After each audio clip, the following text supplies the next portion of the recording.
Alerta Super. Nós recebemos aqui o deputado federal Rogério Correia, que é relator da CPI de Brumadinho, em Brasília. Essa tragédia deixou ao menos 245 mortos, completou 4 meses e até o momento ninguém foi responsabilizado, ao menos criminalmente. É isso, né, deputado? É isso. Boa tarde.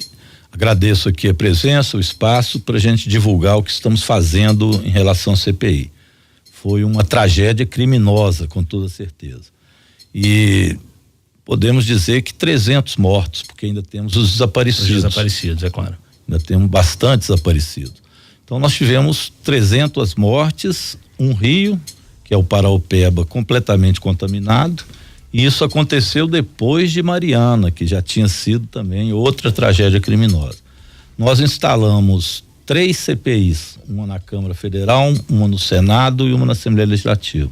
Hoje, inclusive, tivemos uma reunião que contou com a presença de deputados estaduais e federais para avaliar esse procedimento das CPIs. É isso. Eu ia perguntar. E para só apresentar vocês aqui, e para conduzir essa entrevista está conosco o editor de política do Jornal do Tempo, Ricardo Correia, e lá de Brasília, o nosso correspondente Lucas Agazzi. Boa tarde, Ricardo.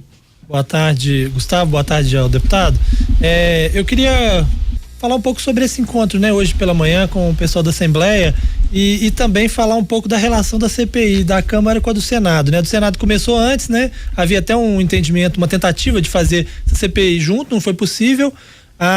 E em que pé que está essa discussão aqui na Assembleia, o quanto pode ser trabalhado em conjunto e como é que é essa relação com a CPI do Senado, né?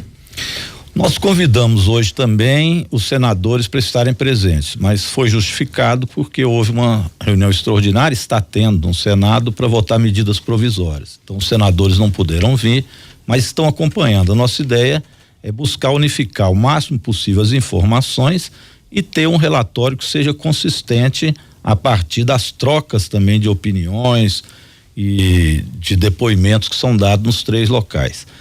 Bem, nós na Câmara Federal, na verdade, nós adiantamos o trabalho com a comissão externa, que foi feito antes da CPI.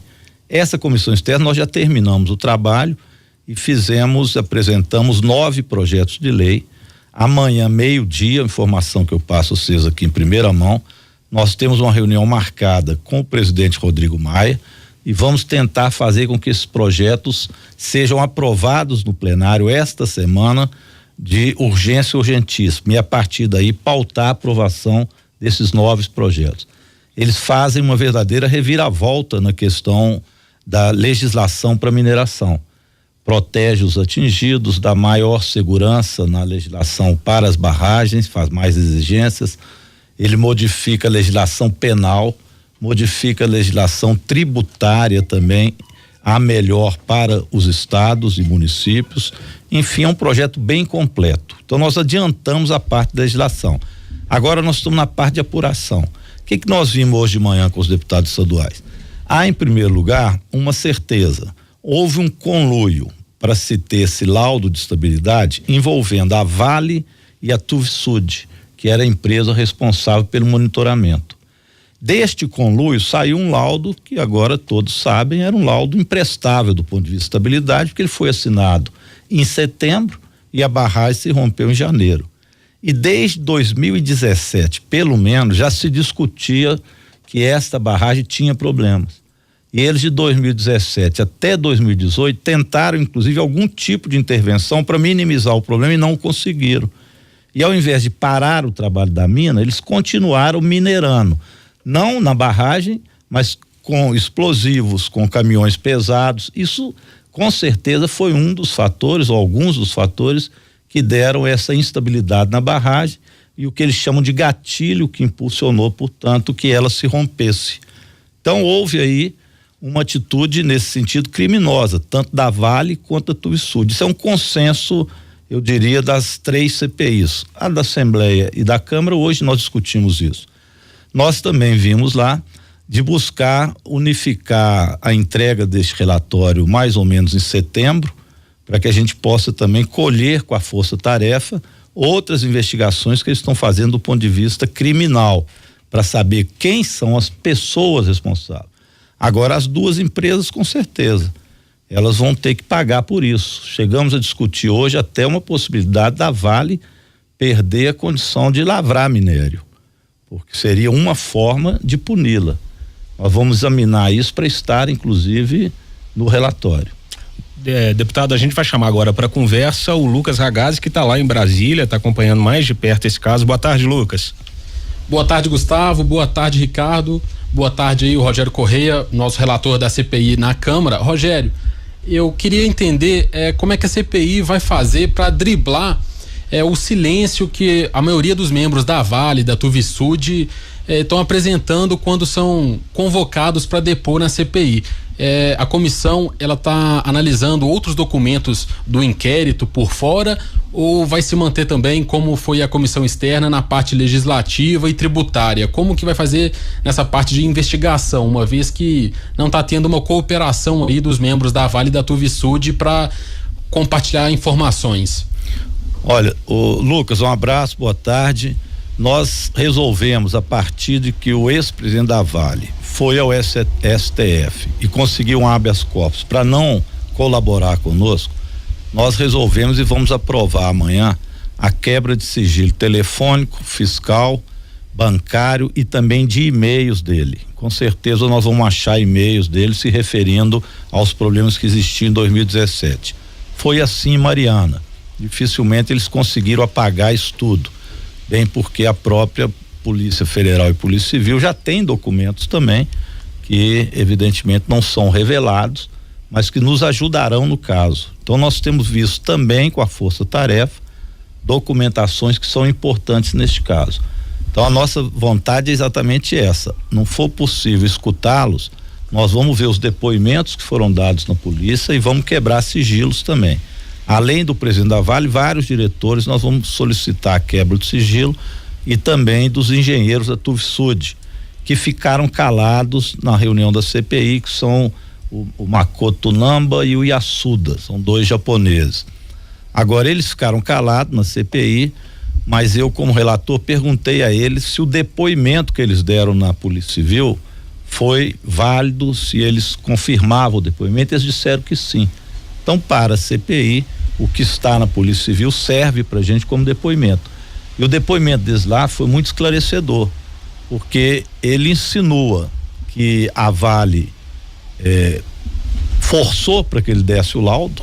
A palavra certa é comprar o laudo, né? Porque manteve a Tuvisud como uma empresa para fazer a avaliação da estabilidade da barragem, manteve e exigiu que houvesse esse laudo. Mas ao mesmo tempo, o depoimento dele na Polícia Civil é muito interessante, porque ele mantém a estabilidade, mas fala que era preciso que a Vale tomasse cuidado para não acionar gatilhos. Cita que não pode ter explosivo, máquina pesada. Ora, tudo isso continuou existindo.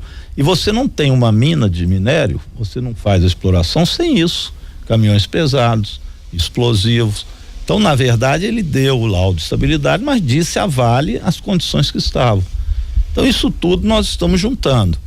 Nós estivemos também, você acompanhou, Lucas, lá na embaixada alemã, conversamos com o governo alemão através da embaixada, para que a Tuvisud nos ajude também no procedimento de esclarecimento. Eles têm uma auditoria que está sendo feita e nós pedimos para ter acesso a essa auditoria. Não dá para a Vale dizer, eu tinha o laudo e como o laudo da Tuvisud foi favorável, eu, Vale, estou livre. Não é bem verdade. A Vale já sabia dos problemas, repito, desde 2017, com agravamento em 2018. Então a Vale teve sim uma atitude também criminosa nesse caso. Agora, deputado, o senhor fala que há um consenso aí nas comissões sobre esse conluio, né, da Tuvisud com a Vale na questão dos laudos. Eu pergunto ao senhor, e os governos? Os governos também falharam, e aí incluindo tanto governos da oposição quanto governos do partido do senhor no nível federal, né, já que a gente tem um sucateamento aí da Agência Nacional de Mineração, e os governos estaduais aqui que deram as licenças, o governo tucano, o governo petista e o governo atual.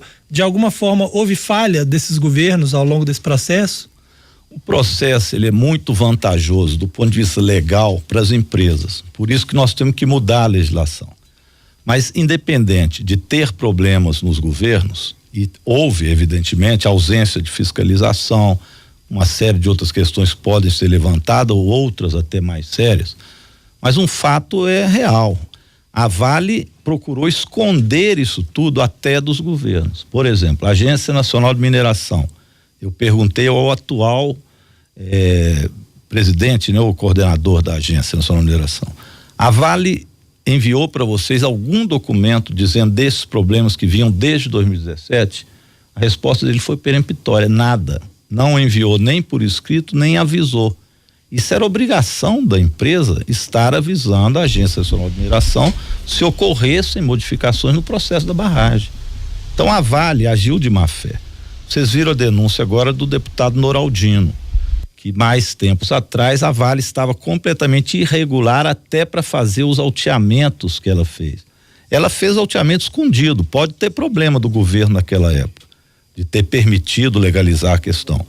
Mas isso não, de forma alguma, não retira da Vale a responsabilidade, porque ela tem que conhecer a lei e ela fez alteamentos clandestinos ali.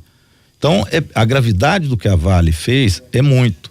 E hoje ela quer impedir de qualquer jeito que se tenha apuração do caso.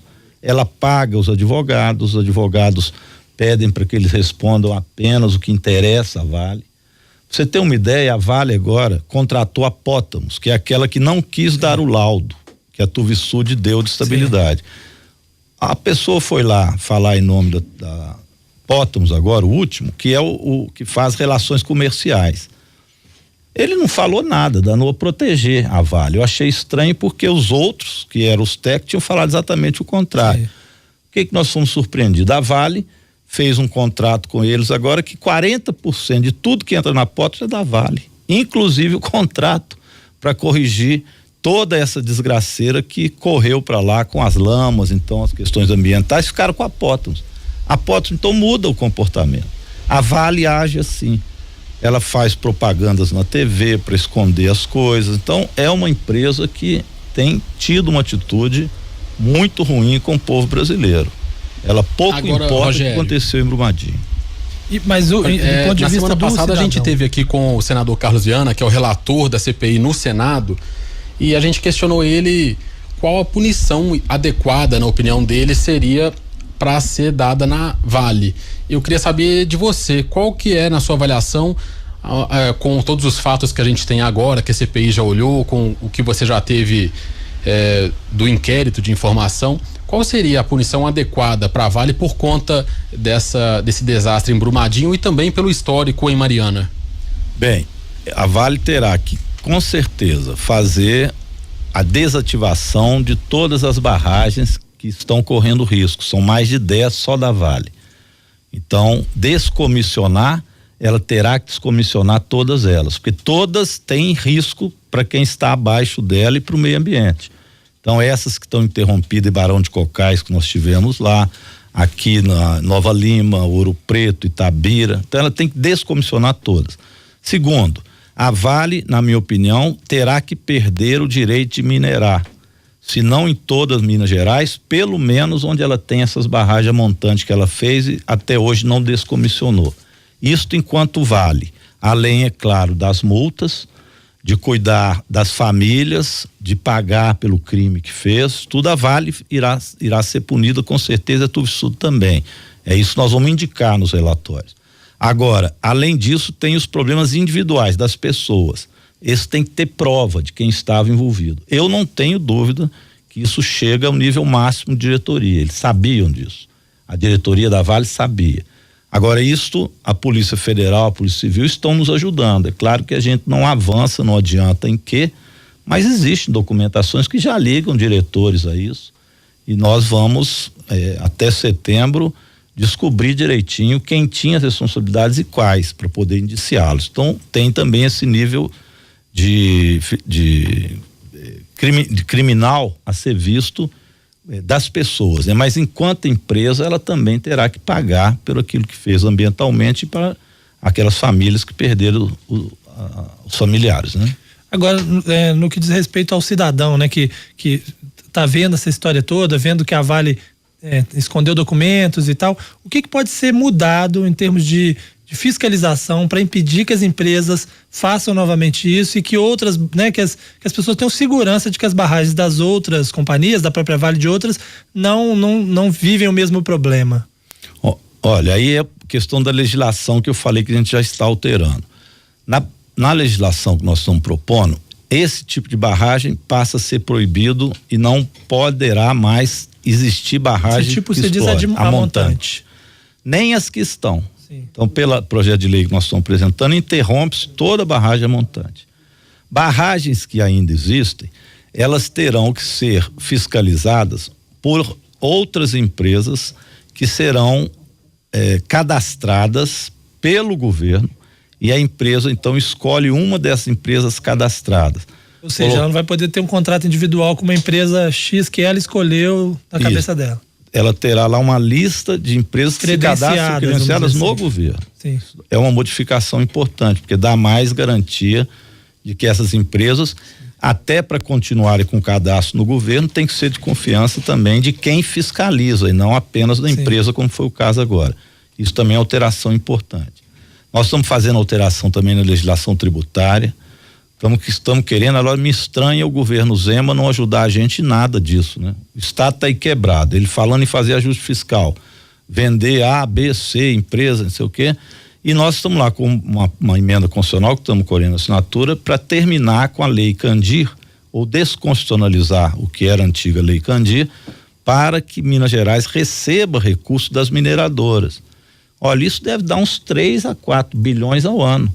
E a gente não vê o governo do estado interessado nisso, só falando em cortar a escola de tempo integral, diminuir dinheiro da saúde, diminuir dinheiro da educação. As pessoas têm que pensar maior, né? O estado de Minas é um estado grande. Você não pode cortar o que é serviço público oferecido aos mais pobres, simplesmente sem fazer um esforço de arrecadação maior. Este caso é típico, né? Uma empresa igual a Vale não pagar ICMS, qualquer botequim de esquina paga ICMS, por que a Vale não paga? Foi um acordo feito na época entre o Fernando Henrique e Eduardo Azeredo. Aliás, me permita aqui, o Zema às vezes me parece um pouco o Azeredo. Ele fica num entusiasmo para agradar o presidente da República, igual o Azeredo ficava com o Fernando Henrique. A dependência aí de uma ajuda federal. Isso, tá o Zema agora fazendo a mesma coisa com o Bolsonaro. Se o Bolsonaro falar que tem injeção na testa, o Zema pula na frente e fala, eu quero, pode doer, mas eu quero. Não dá, né? Agora, Rogério, você participou da comissão extraordinária da Assembleia, que foi feita depois daquela outro desastre, né, da Samarco em Mariana, e o resultado daquela comissão teve uma alteração na legislação de barragens, mas que por muitos especialistas foi visto como negativa, porque reduziu o número de processos para aprovação do licenciamento ambiental para uma barragem.